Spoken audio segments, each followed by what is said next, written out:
Nous sommes vraiment très contents de revenir chez vous via les réseaux sociaux pour continuer notre déambulation par plateau sur les différents intervenants qui animent cette semaine de la PME au cœur de la CCI Seine-Estuaire. C'est la 13e édition. Il y a plein de rendez-vous. Si vous avez suivi nos différents posts vidéo, vous savez tout ce qui existe et vous savez qu'on a des invités qui parfois ils viennent en duo. J'ai la chance, j'ai un duo de femmes.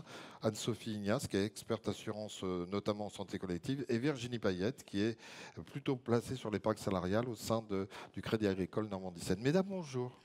Bonjour. Bonjour Merci de Michel. nous faire la gentillesse d'être avec nous pour parler de ce que vous dispensez comme accompagnement, comme conseil, comme interpellation par rapport aux gens que vous accompagnez. Votre présentation, donc peut-être pour aller jusqu'à vos cœurs d'intervention, l'une sur son domaine d'experte en assurance. J'aime bien en santé collective parce que ça sera intéressant qu'on s'en arrête un instant. Et puis sur l'épargne salariale, même si là on a l'impression qu'on connaît, on verra aussi. Donc un peu ce que vous faites, vos missions au quotidien.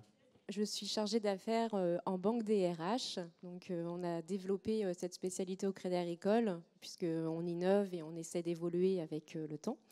On a des obligations réglementaires, enfin les entreprises ont des obligations réglementaires à respecter, et donc on est là pour les accompagner. Donc moi, personnellement, je leur propose toutes les solutions qu'on peut mettre en place dans une entreprise, que ce soit pour les dirigeants de PME, de TI, les agriculteurs, les professionnels, toutes les solutions qui peuvent être obligatoires ou non pour répondre à leurs problématiques RH. Virginie. Alors également, Crédit Agricole depuis 25 ans. Et je m'occupe également de la partie épargne salariale, donc les avantages fiscaux pour les entrepreneurs, les entreprises, les agriculteurs. Un contexte aussi qui est favorable pour nous avec la loi qui a été votée l'année dernière, la loi ANI, qui permet en fait, qui oblige les entreprises de 11 à 49 salariés de mettre en place ces dispositifs d'épargne salariale. Anne-Sophie, vous avez dit un mot très important, évolution avec le temps. Oui. C'est-à-dire que oui, tout change, tout bouge. On a des outils aussi qui nous accompagnent et sur lesquels on peut s'appuyer pour faire évoluer les recommandations qu'on fait. Et ça sert aussi, vous voyez aussi cette évolution en termes de recrutement. C'est plus complexe. Et comment vous faites ? Alors, c'est vrai qu'aujourd'hui, en rencontrant nos clients, on se rend compte qu'ils sont à peu près 1 sur 2 nous déclarent avoir des difficultés pour recruter aujourd'hui de jeunes talents ou autres. Donc c'est vrai que jusqu'à maintenant, on nous remontait des problèmes plutôt par secteur d'activité. C'était plutôt sectoriel et désormais, on a plus des remontées sur le générationnel, donc la dernière génération. Alors évidemment, on ne fait pas de généralité, hein. On est d'accord avec ça, mais voilà. Donc c'est sûr qu'aujourd'hui, c'est au cœur des préoccupations du dirigeant. Et on essaie d'avoir les outils appropriés pour l'orienter, le sensibiliser, l'acculturer, enfin tout ce qu'on veut sur ce qui est possible de faire. Donc on a fait une publicité de communication pour dire avec humour qu'effectivement on n'attirait pas des jeunes talents avec une machine à café ou avec un baby-foot. Donc évidemment, c'est certain, c'est un plus. On peut quand même travailler avec le sourire et se détendre autour d'un baby-foot, mais voilà, c'est sûr que ça ne fait pas tout. L'évolution des métiers amène aussi des évolutions de pratiques. Le banquier, on le connaît, c'est classique, mais on sait qu'il y a d'autres services que vous développez, l'assurance entre autres. Le fait qu'il y ait aussi cette implication par rapport à des réalités qui nous ont rattrapés, comme le changement climatique, les recommandations que vous faites, la transition énergétique, par rapport au recrutement aux jeunes, on se rend compte que c'est des choses qui leur parlent par rapport aux valeurs. C'est-à-dire qu'on ne rentre plus en banquier en disant ça y est, j'ai un CDI. C'est si la banque incarne des valeurs et qui me correspondent, je vais aller participer à cette aventure.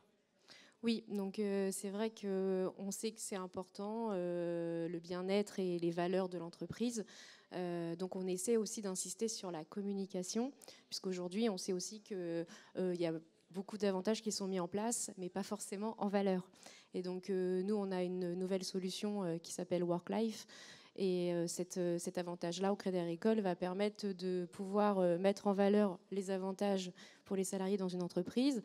Donc, je pense par exemple aux titres restaurants qui sont assez communs, titres vacances, une une aide par exemple pour la garde d'enfants, une allocation pour faire du sport.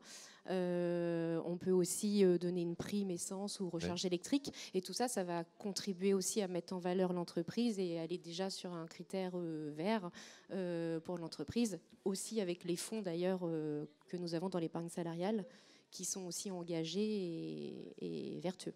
On va y revenir dans un instant, l'épargne salariale. Cette carte, elle peut être aussi personnalisée. Tout à fait. Alors, c'est la grande distinction aujourd'hui, c'est que quand une entreprise donc, octroie des avantages, on peut avoir le nom du concurrent qui les met en place sur la carte. Et donc, finalement, ça ne donne pas de communication pour l'entreprise. Nous, la différenciation, c'est qu'on va être capable aujourd'hui de mettre le logo de l'entreprise sur la carte qui va être distribuée aux salariés avec leurs avantages, l'application également qui va être aux couleurs de l'entreprise, une application aussi qu'on va pouvoir faire évoluer au gré des événements dans une année. Je pense aujourd'hui à Octobre Rose, par exemple. Donc, c'est possible de mettre en octobre la couleur rose sur l'application. Voilà. Et donc, un outil de communication aussi pour les dirigeants.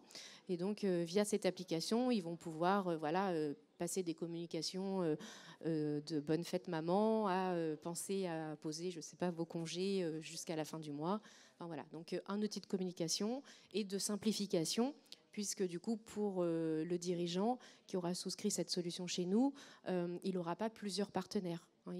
Il pourra, sur une même plateforme Internet, commander aussi bien des titres restaurants, des titres vacances. On simplifie, on optimise. Et puis, vous avez remarqué, Virginie, Anne-Sophie vous a fait une transition que j'ai coupée sur l'épargne salariale.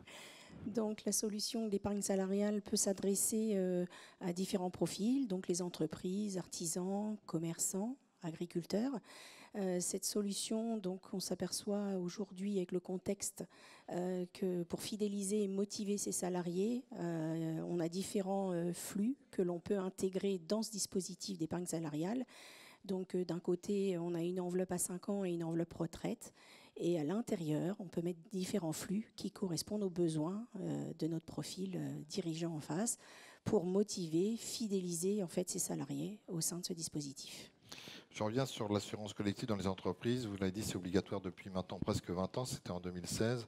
Il faut s'obliger à repenser les contrats qui ont été passés de façon à être dans l'air du temps et de ne pas passer à côté d'opportunités.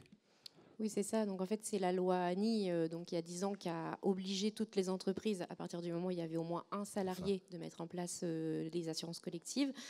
Qu'aujourd'hui, c'est obligatoire pour la mutuelle. Et donc, c'est vrai que souvent, ça a pu être fait pour répondre à un contexte réglementaire, donc de façon rapide et pour être à jour, en fait. Et donc, c'est vraiment important de penser à revoir régulièrement les garanties du contrat.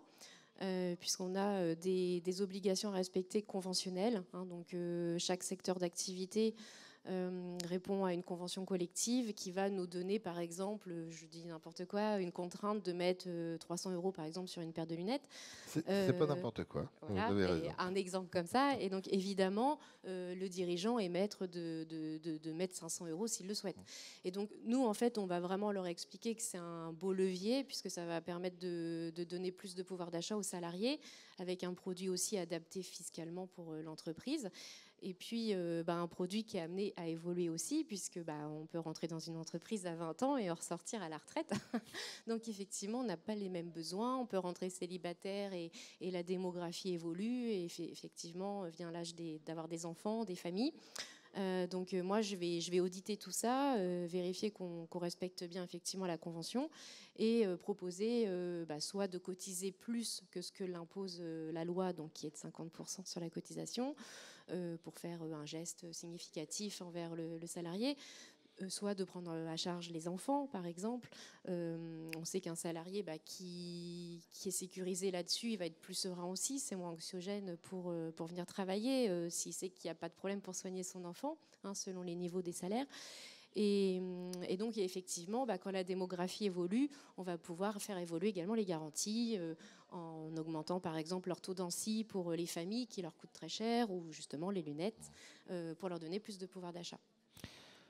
Vous avez animé un atelier il n'y a pas longtemps qui était sur le thème des avantages salariés qui deviennent un atout numéro 1 pour séduire et fidéliser vos talents. Qu'est-ce qui se cachait derrière cet intitulé? Eh bien, on a déjà exposé un petit peu toutes les facettes de notre métier. Alors, forcément, on n'a pas de baguette magique. On ne peut pas régler tous les problèmes RH. Déjà, ce qu'on a voulu faire ressortir lors de cet atelier, c'est important, c'est que tout ne passe pas non plus par des primes. Hein, on est face à de l'humain, donc on sait que les gens ont besoin aussi de reconnaissance. Donc la reconnaissance, il y a des victoires rapides, comme d'offrir simplement une boîte de chocolat à Noël à son salarié, c'est déjà un geste fort. Voilà, on n'est pas un numéro, on a de la reconnaissance. Donc c'était important aussi d'expliquer ça, qu'il y a des petites victoires rapides et que c'est aussi la reconnaissance qu'on a, des team building avec son équipe, un restaurant, voilà, des moments de convivialité. Parce qu'on peut travailler sérieusement et rire en travaillant sérieusement. Tout ça, ça crée de l'émulation. Et puis après, évidemment, les outils qu'on a cités. Donc c'est vrai que nous, on essaie toujours de sensibiliser dans l'épargne salariale à la mise en place de l'accord d'intéressement qui permet un peu... qui donne des axes pour driver une équipe avec des critères qu'on va mettre en place. Voilà, ça permet encore une fois de partager aussi bien la valeur, mais j'ai envie de dire, en contrepartie, voilà, il y a forcément des objectifs à atteindre. Et comme ça, tout le monde s'y retrouve. Et puis, voilà, du coup, c'est vrai que les dirigeants étaient plutôt à l'écoute. Après, j'espère qu'on leur a donné quelques clés, s'ils n'avaient peut-être pas tout en tête. Et puis, tous les leviers possibles, sans fiscalité, là, encore une fois, peut-être pas forcément le mot qu'il faut dire en ce moment, mais voilà, avec des avantages quand même pour les dirigeants. Vous avez parlé de boîte de chocolat, je ne peux que rebondir, car la vie, c'est comme une boîte de chocolat, comme disait ma maman, on ne sait jamais sur quoi on va tomber, pour faire référence à un certain film, mais c'est de dire qu'avec vous, on sait sur qui on va tomber.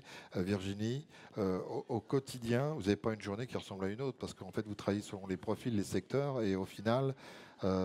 Exactement. C'est bien votre métier. Complètement. Un très beau métier, varié, comme vous le dites, au quotidien, secteur... J'interviens sur Le Havre, Fécamp, Yvetot et Bois-Guillaume. Et vous, Anne-Sophie? Alors moi, j'interviens sur les deux départements. Mais vous aimez aussi votre métier. Ah, mais moi, j'adore mon métier, oui. Moi, j'interviens sur les deux départements, donc l'Eure et la Seine-Maritime. Et puis, effectivement, on a toute la richesse de rencontrer nos clients divers et variés avec des profils très différents. Et puis, la chance aussi de faire des ateliers comme aujourd'hui, une partie animation qu'on aime beaucoup et qui nous permet de partager en fait avec passion tout ce qu'on peut mettre en place pour aider. Et puis on essaie aussi de se démarquer humainement lorsqu'on met en place des dispositifs. On va accompagner nos clients en fait du début à la fin. Aussi bien en faisant des réunions aussi de présentation auprès des salariés pour bien leur expliquer, parce que forcément nous on baigne là-dedans, donc c'est simple. Mais voilà, il peut y avoir des fois un petit peu de tension aussi dans les entreprises, de méfiance. Donc voilà, on est là pour les épauler et puis pour que ça se passe le mieux possible, socialement. Merci, mesdames. Tiens, une dernière réaction. Vous parliez d'Octobre Rose tout à l'heure pour dire que vous pouvez personnifier les cartes. Hier, j'étais en rose. Mais comme je savais aujourd'hui que je recevais le Crédit Agricole, je me suis mis en vert. Nous aussi. Voyez-vous. Merci mesdames, merci d'avoir accepté notre invitation. Vous pouvez retrouver bien sûr les autres capsules vidéo que nous vous avons proposées tout au long de cette semaine de la PME. Et puis c'est pas terminé parce qu'il y en a d'autres à venir, donc je vous dis à très bientôt.